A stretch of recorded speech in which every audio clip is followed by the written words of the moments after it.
Hello friends, ఈ రోజు ఈ వీడియోలో NEET UG 2026 CMC Vellore admission కోసం ఆల్రెడీ అప్లై చేసినటువంటి స్టూడెంట్స్ ఇప్పుడు సిఎంసి అఫీషియల్ వెబ్సైట్ లో నీట్ స్కోర్ ని ఎంటర్ చేయాల్సి ఉంటుంది. దీనికి సంబంధించి మనకి లింక్ యాక్టివేట్ అయింది. సో ప్రతి ఒక్కరు కూడా దయచేసి ఈ ప్రాసెస్ ని ఇమ్మీడియట్ గా పూర్తి చేసుకోండి. ఇక్కడ గ్రూప్ ఏ మీద క్లిక్ చేసినట్లయితే ఈ పేజ్ మీకు ఓపెన్ అవుతుంది. ఇక్కడ ఎంటర్ నీట్ స్కోర్ అని ఉంది. అప్పుడు మీకు ఓటీపీ వస్తుంది. ఆ ఓటీపీ ఎంటర్ చేసిన వెంటనే ఇక్కడ మీకు ఈ పేజ్ ఓపెన్ అవుతుంది. ఇక్కడ NEET application number, NEET roll number, ఈ roll number new roll number మాత్రమే ఎంటర్ చేయాలి, గుర్తుంచుకోండి. అంటే రీనేట్ రోల్ నెంబర్ ఉంది కదా, అది. నెక్స్ట్ ఎంత స్కోర్ వచ్చింది అంటే ఎన్ని మార్క్స్ వచ్చాయి 720 మార్కులకి. నెక్స్ట్ ఇక్కడ ఆల్ ఇండియా ర్యాంక్, ఇక్కడ కేవలము ఆల్ ఇండియా ర్యాంక్ మాత్రమే ఎంటర్ చేయాలి, అంతేగాని కేటగిరీ ర్యాంక్ కానీ ఏది కూడా మీరు ఎంటర్ చేయడానికి వీల్లేదు. కేవలము ఆల్ ఇండియా ర్యాంక్ అంతే. నెక్స్ట్ ఇక్కడ చూస్ ఫైల్ అన్నారు. మీ యొక్క నీట్ స్కోర్ కార్డ్ ను కూడా అప్లోడ్ చేయమంటున్నారు ఈ సంవత్సరం.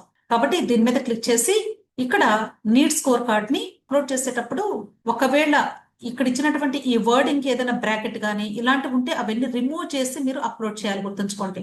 స్పెషల్ క్యారెక్టర్స్ ఉంటే తీసుకోవటం లేదు, కాబట్టి బ్రాకెట్స్ ఉన్నా హైఫన్ ఉన్నా ఇవన్నీ రిమూవ్ చేసి నీట్ యూజీ 2026 స్కోర్ కార్డ్ అని మాత్రమే టైప్ చేసి ఆ ఫైల్ కి దాన్ని మీరు అప్లోడ్ చేయండి. అంతేకాదు మీరు అప్లోడ్ చేసేటప్పుడు ఇది కేవలం 500 KB వరకు మాత్రమే తీసుకుంటుంది. కాబట్టి మీరు ఒకవేళ అంతకంటే ఎక్కువ సైజ్ ఉంటే దాన్ని మీరు రీసైజ్ చేసుకొని లెస్ దాన్ 500 KB ఉండేలాగా దీన్ని మీరు అప్లోడ్ చేయాల్సి ఉంటుంది. అర్థమైంది కదా. దీని తర్వాత మీరు ఇక్కడ సబ్మిట్ నీట్ డీటెయిల్స్ మీద క్లిక్ చేస్తారు, ఆటోమేటిక్ గా సబ్మిట్ అయిపోతుంది. ఓకే, సబ్మిట్ అయిపోయిన తర్వాత ఇక్కడ మీకు స్కోర్ కార్డ్ వ్యూ అని ఉంటుంది, దాని మీద క్లిక్ చేసుకోండి. మీరు అప్లోడ్ చేసిన స్కోర్ కార్డ్ కరెక్ట్ కాదు చెక్ చేసుకుంటే సరిపోతుంది. ఆ తర్వాత లాగౌట్ మీద క్లిక్ చేయండి, ఈ పేజ్ మీకు క్లోజ్ అయిపోతుంది. సో ఎవరైతే ఆల్రెడీ సిఎంసికి అప్లై చేసుకున్నారో ఆ స్టూడెంట్స్ ప్రతి ఒక్కరు కూడా దయచేసి ఈ ప్రాసెస్ చేసుకోవాలి. క్లియర్. దీని తర్వాత మీరు చేయవలసింది ఏంటంటే కౌన్సిలింగ్ కి సంబంధించినటువంటి అప్లికేషన్ రిజిస్ట్రేషన్ ప్రాసెస్ కంప్లీట్ చేసుకోవాలి. అయితే మొదటగా మీరు తెలుసుకోవాల్సినటువంటి విషయం ఏంటంటే ఈ సిఎంసి వెల్లూరుకి అసలు నీట్ ఎగ్జామ్ జరగక ముందు మీరు అప్లై చేసుకున్నారు, కానీ ఇప్పుడు నీట్ ఎగ్జామ్ రిజల్ట్ వచ్చిన తర్వాత మనకి మన స్కోర్ కార్డు మీద ఒక ట్యాబ్యులర్ ఫార్మాట్ లో క్వాలిఫైయింగ్ కట్ ఆఫ్ అని ఇచ్చారు. ఆ క్వాలిఫైయింగ్ కట్ ఆఫ్ ని మీరు అర్థం చేసుకొని ఎవరైతే క్వాలిఫై అయ్యారో ఆ స్టూడెంట్స్ మాత్రమే ఇప్పుడు సిఎంసి వెల్లూరుకి సంబంధించిన కౌన్సిలింగ్ లో పార్టిసిపేట్ చేయాలి. ఒకవేళ మీరు సిఎంసి అప్లికేషన్ పెట్టుకున్నప్పటికీ కూడా ఈ క్వాలిఫైయింగ్ స్కోర్ కానీ లేకపోతే మీరు తమిళనాడు రిజిస్ట్రేషన్ ప్రాసెస్ చేసుకోవడానికి ఎలిజిబిలిటీ ఉండదు. క్లియర్. కాబట్టి ఇక్కడ క్వాలిఫైయింగ్ కట్ ఆఫ్ ఎంత ఉండాలి అనేది ఇక్కడ నేను మీకు చూపిస్తూ ఉన్నాను. First unreserved category and EWS category students కి 213 మార్కులు ఉండాలి. అలాగే ఓబీసీ, ఎస్సీ, ఎస్టీ ఈ 3 కేటగిరీ స్టూడెంట్స్ కి కూడా 177 ఉండాలి. అలాగే అన్రిజర్వ్డ్ ఈడబ్ల్యూఎస్ పీడబ్ల్యూడి స్టూడెంట్స్ కి 194, OBC PWD and SC PWD category students కి 177, ఎస్టీ పీడబ్ల్యూడి కేటగిరీ స్టూడెంట్స్ కి 178 ఉండాలి. అంటే అర్థము మీకు వచ్చినటువంటి మార్కులు 720కి మీరు ఏ కేటగిరీకి సంబంధించిన స్టూడెంట్ అయితే ఆ కేటగిరీలో మినిమం ఇక్కడ ఉన్నటువంటి స్కోర్ ఉంటేనే మీరు ఎక్కడైనా సరే ఏ కౌన్సిలింగ్ అయినా పార్టిసిపేట్ చేసే ఎలిజిబిలిటీ ఉంటుంది.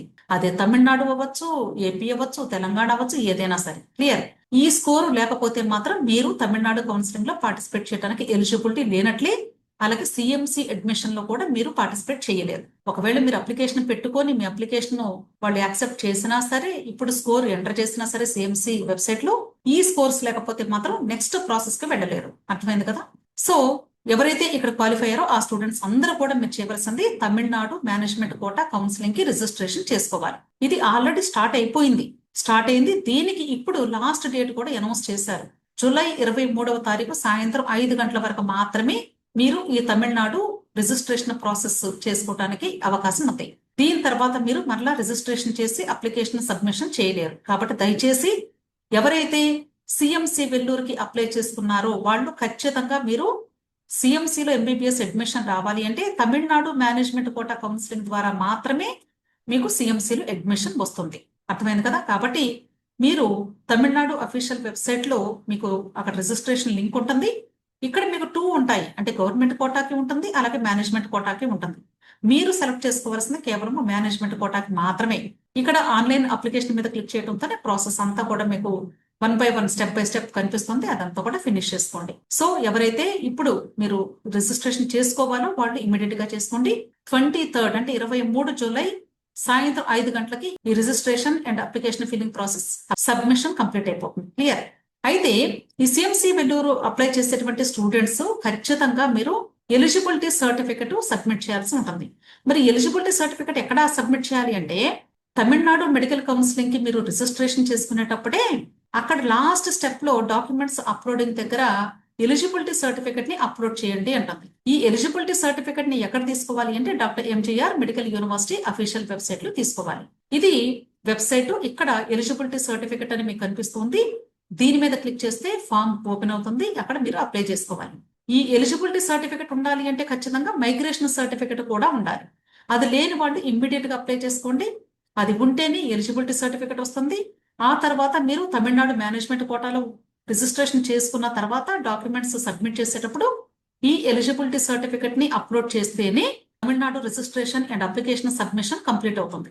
ఒకవేళ ఎవరికైనా సరే ఇన్ టైంలో ఈ ఎలిజిబిలిటీ సర్టిఫికెట్ కానీ మీకు ఇష్యూ అవ్వకపోతే ఇక్కడ మీరు అప్లై చేసిన వెంటనే అంటే ఒక 1 వీక్ అలా టైం పడుతుంది. అప్పుడు మీ మెయిల్ కి వస్తుంది సర్టిఫికెట్. ఇది జస్ట్ రీసెంట్ గా మాత్రమే యాక్టివేట్ అయ్యింది ఈ లింక్. కాబట్టి ఇమ్మీడియట్ గా అప్లై చేసుకోండి. ఒకవేళ మీలో ఎవరికైనా ఈ సర్టిఫికెట్ రాకపోతే 23 జూలై అయిపోతుంది అని కంగారు పడాల్సిన అవసరం ఏమీ లేదండి. Tamil Nadu management quota registration application submission చేసేటప్పుడు మీరు చేయాల్సింది ఏంటంటే ఈ ఎలిజిబిలిటీ సర్టిఫికెట్ అప్లై చేసినప్పుడు మీకు ఒక ఎక్నాలెడ్జ్మెంట్ నెంబర్ వస్తుంది. ఆ నెంబర్ ని స్క్రీన్ షాట్ తీసుకొని దానికి అటాచ్డ్ గా ఒక లెటర్ కోడ్ రాసి దాన్ని మెర్జ్ చేసి మేము అంటే సీట్ వస్తే at the time of reporting మేము ఒరిజినల్ సబ్మిట్ చేస్తాము. ఇప్పుడు ప్రస్తుతానికి మేము అప్లై చేసాము, ఎక్నాలెడ్జ్మెంట్ నెంబర్ ఇది వచ్చింది అని పెట్టండి, సరిపోతుంది. క్లియర్. అయితే ఈ ఎలిజిబిలిటీ సర్టిఫికెట్ ఎవరెవరు అప్లై చేయాలి అంటే ఇక్కడ మీకు ఈ సర్టిఫికెట్ మీద క్లిక్ చేసిన వెంటనే ఇన్స్ట్రక్షన్స్ కూడా ఓపెన్ అవుతాయి. తమిళనాడు స్టేట్ బోర్డు లో ఎవరైతే 12th క్లాస్ కంప్లీట్ చేస్తారో వాళ్ళకి అక్కర్లేదు. అంటే తమిళనాడు స్టేట్ లో ఆల్రెడీ చదువుకున్నటువంటి స్టూడెంట్స్ అదే స్టేట్ లో ఎంబీబీఎస్ చేయబోతూ ఉన్నారు కాబట్టి వాళ్ళకి అక్కర్లేదు. అలాగే ఒకవేళ సిబిఎస్ఈ స్కూల్స్ లో తమిళనాడులో చదివినా లేక ఎక్కడైనా సరే సిబిఎస్ఈ 12th క్లాస్ చదివినటువంటి స్టూడెంట్స్ కూడా అక్కర్లేదు. అది ఆంధ్ర, తెలంగాణ, యుఎస్ ఎక్కడైనా చదువుకోనివ్వండి. నెక్స్ట్ సిఐఎస్ఈ ఈ సిలబస్ చదివినటువంటి స్టూడెంట్స్ కూడా తమిళనాడు అవ్వచ్చు లేదా వేరే ఏ ఇతర స్టేట్ అయినా లేదా వేరే ఏ ఇతర కంట్రీ అయినా ఎవరైనా సరే వీళ్ళ ముగ్గురికి కూడా అవసరం లేదు. అర్థమైంది కదా? వీళ్ళు కాకుండా సపోజ్ ఇప్పుడు AP board of intermediate education బోర్డులో చదివారు, ఇంటర్మీడియట్ అనుకోండి, వాళ్ళకి కావాలి. అలాగే తెలంగాణ స్టేట్ బోర్డులో చదివితే వాళ్ళకి కావాలి. అలా స్టేట్ బోర్డులో చదివినటువంటి వాళ్ళు ఇప్పుడు తమిళనాడుకు వెళ్ళి చదువుకోవాలి అంటే ఖచ్చితంగా ఉండాల్సింది మైగ్రేషన్ సర్టిఫికెట్, ఎలిజిబిలిటీ సర్టిఫికెట్. ఇవి లేకపోతే మాత్రం మీకు అడ్మిషన్ ఇవ్వరు. అర్థమైంది కదా? ఖచ్చితంగా వీళ్ళు అది చూసి అప్పుడు మాత్రమే మీకు అడ్మిషన్ ఇస్తారు. క్లియర్? అర్థమైంది అనుకుంటున్నాను. ప్రతి ఒక్కరు కూడా ఇమ్మీడియట్ గా ఈ ప్రాసెస్ చేసుకోండి. మీకు ఇంకా ఏదైనా డౌట్స్ ఉంటే దయచేసి టెలిగ్రామ్ గ్రూప్ లింక్ నేను వీడియో క్రింద డిస్క్రిప్షన్ లో అలాగే కమెంట్ సెక్షన్ లో పెడుతూ ఉన్నాను. ఆ లింక్ ని క్లిక్ చేసి మీరు టెలిగ్రామ్ గ్రూప్ లో జాయిన్ అవ్వండి. అంతేకాదు ఒకవేళ మీరు ఎవరికైనా ఈ కౌన్సిలింగ్ కి సంబంధించి పెయిడ్ సర్వీసెస్ కావాలి అంటే టోటల్ కౌన్సిలింగ్ ప్రాసెస్ హెల్ప్ చేయబడుతుంది. 6303235115 లో మీరు దాన్ని అప్రోచ్ అవ్వండి. విష్ ఆల్ ది బెస్ట్ అండి. వీడియో నచ్చితే లైక్ చేయండి, మీ ఫ్రెండ్స్ కూడా షేర్ చేయండి. అలాగే నా ఛానల్ తప్పకుండా సబ్స్క్రైబ్ చేసుకోండి. Thank you.